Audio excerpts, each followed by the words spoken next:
Being poor is expensive.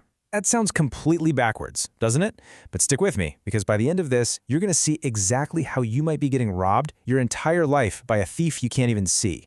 So why is that? Is it just bad luck? A bunch of bad decisions? Nope. The real answer is much colder. It's way more universal, and it's all rooted in simple, unavoidable arithmetic. That's right. The thief is math itself. And to see how it works, let's follow our friend Styx. He learned the hard way that being broke doesn't just mean that you don't have any money. It means math has literally declared war on you. In this war, it actually has a name. It's called the broke tax. It's this whole system of penalties and fees and hidden costs that punishes people for the simple fact of not having enough money. Just think of it like an invisible surcharge you have to pay for not having a financial cushion. It's a whole series of extra costs that wealthier people just don't have to deal with. And I promise you, once you learn to see it, you're going to start seeing it absolutely everywhere. So, where's the first place you run into this tax? Well, let's start on the most common battleground there is, a simple, everyday bill. For Styx, it was his phone bill. And this is where the math first decided to show its teeth.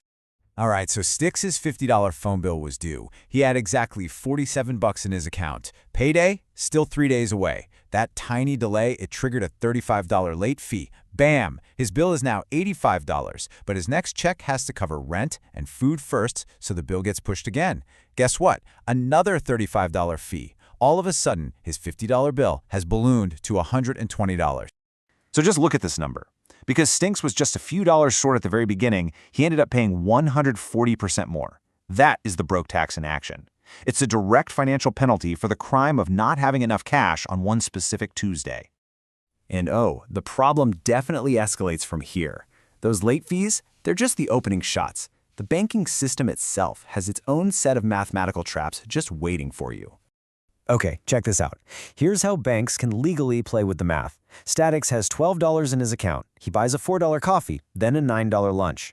Logically, he should be overdrawn by just $1, right? But the bank is allowed to reorder his transactions. So they process the bigger $9 charge first, which leaves him with $3. Then they process the $4 coffee, which pushes him into overdraft. And of course, that overdraft triggers a $35 fee. His $4 coffee just cost him $39. Someone with a nice cushion in their account never even has to think about this. It's the same bank, but they're living with a completely different set of rules, a completely different set of math. And this brutal math, it isn't just for bills and banking. It extends to every single trip to the store, creating this paradox that feels totally backwards. You have to be rich to be able to afford to save money. This idea is captured perfectly in what's called the boots theory.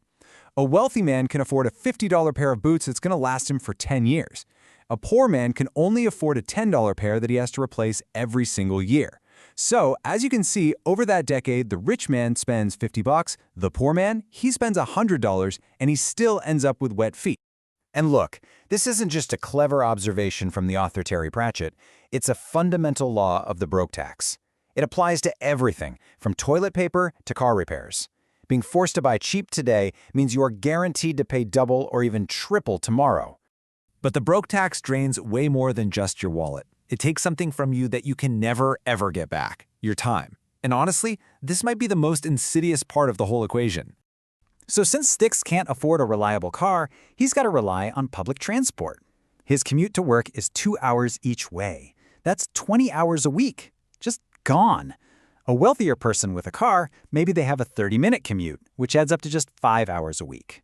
When you do the math on that, Styx loses 780 more hours a year just getting to and from his job. That's almost 33 full days. An entire month of his life every single year is just eaten up by this time tax, and that's time he can't use to rest or learn a new skill or find a better job. It's a mathematical death spiral. And that spiral, it often leads right here to the final bosses of the broke tax. Predatory financial products that are specifically designed to trap people who have very few options. Take this rent-to-own laptop, for instance. Styx needs it for a job opportunity, but he can't afford the $600 up front. The weekly payment of $25, that feels manageable. But when you actually do the math, the total cost comes out to $1,300. He's paying more than double for the exact same machine just because he couldn't afford to pay in cash. And it gets so much more extreme. A typical payday loan might charge $75 to borrow $500 for just 2 weeks. That might not sound like a huge amount, but when you calculate it annually, that's an interest rate of 391%. You heard that right. Meanwhile, wealthier people are being offered credit cards with 0% introductory rates.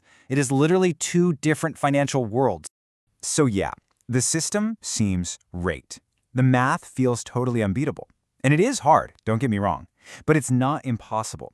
See, once you can see the rules of the game, you can start to change them in your favor. And here is the crucial insight. The first step to building wealth isn't always about earning more money. It's about stopping the bleeding. It's about fighting back and systematically dismantling the broke tax in your own life, piece by piece.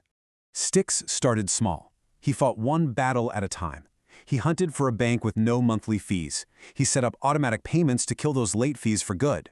He saved up for one good pair of boots instead of buying 3 cheap ones. Every single one of these decisions was a small, deliberate victory against the math, and slowly, painfully, the numbers started to work for him instead of against him. Look, the math of being broke is designed to keep you broke, but it can be beaten. So I want you to take a hard look at your own expenses, at your own life, and ask yourself this: what's the one broke tax you can stop paying starting today?